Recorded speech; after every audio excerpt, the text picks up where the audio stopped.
I don't. I don't relax. Well, I stare into the void for a little while. I work in a grocery store. I go to school. I usually just do things like play video games. Video games. Got really back into card games like Magic the Gathering and Pokemon and Yu-Gi-Oh! Well, the card stuff wasn't new, I just me getting back into it. So there's that. Waste my money on pieces of cardboard.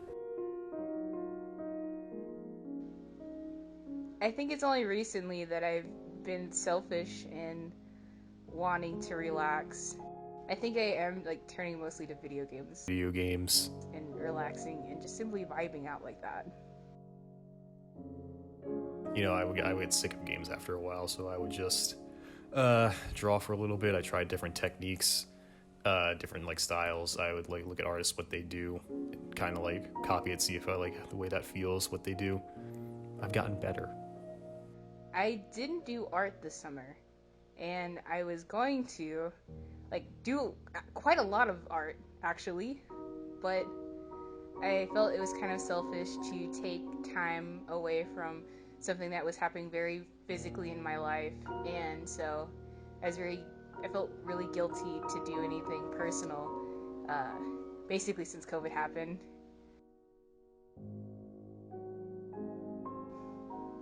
I don't know any more hobbies. I just kind of do the same like three things, you know? I guess this also isn't new, but I've been like trying to study Japanese more often during the quarantine, trying to learn that, which has come a bit more of a longer way. Now I can actually kind of read it. Just me getting back to stuff that I never really had time for. I started getting, I guess, more interested in other types of cooking. I did a little bit of crock pot cooking, and I've made some really good trail mix.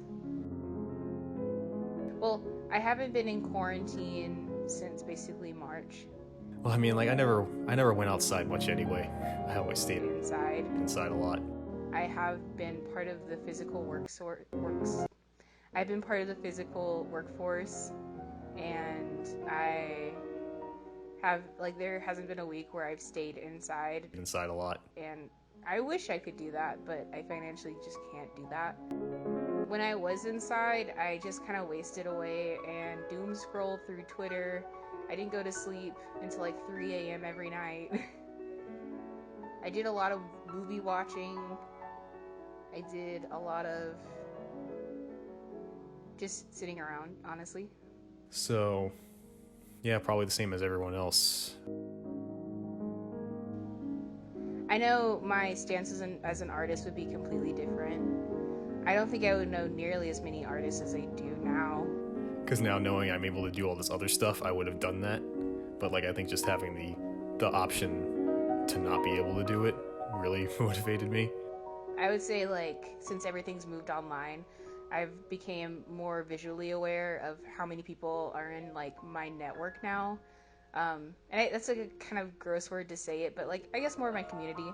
Like I mean, I do stay inside a lot, but there would be times where I did feel like, oh man, I wish I could see my friends, play games with them or whatever, or go to this place, do this thing, go out to this restaurant, eat there for a little while, take my mind off it. But I was always stuck at home, so there was nothing else better to do. So in a weird way, it did kind of help me get my shit together and actually like work more than I usually would during the summer.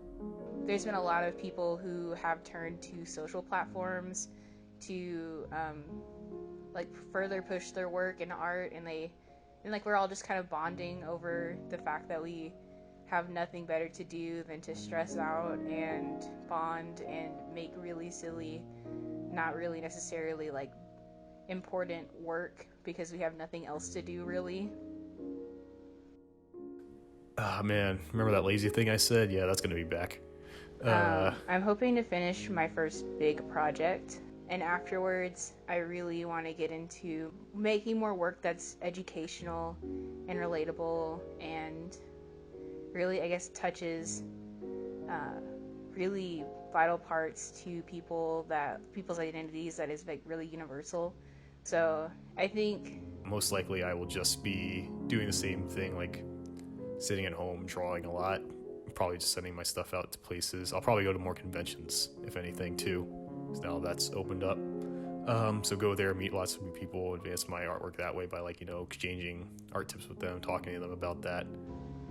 I'm going to like really look at the symbolism of what's happened in 2020 and think of it as like very deeply human aspects of all of us, and how we try to come together to overcome something that is cruel, unnecessary, painful, and deeply personal to all of us, I guess. Yeah.